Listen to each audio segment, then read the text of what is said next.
একজন নারী, শোনেন, একজন নারী বনু কাইনুকার বাজারে গিয়েছিলেন তার প্রয়োজনে। ইহুদি তার শ্লীলতাহানি করেছে, তার সতর খুলে দিয়েছিল একজন ইহুদি।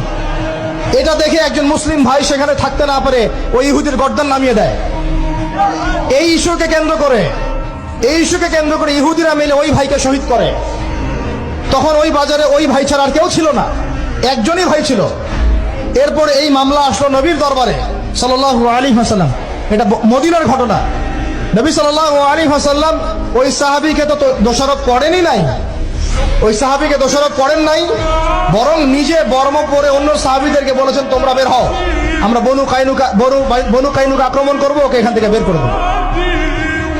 একজন দিনী বোনের ইজ্জতের বদলা নেওয়ার জন্য পুরো বনু কাইনুকার ইহুদিদের সাথে যুদ্ধ হয়েছে।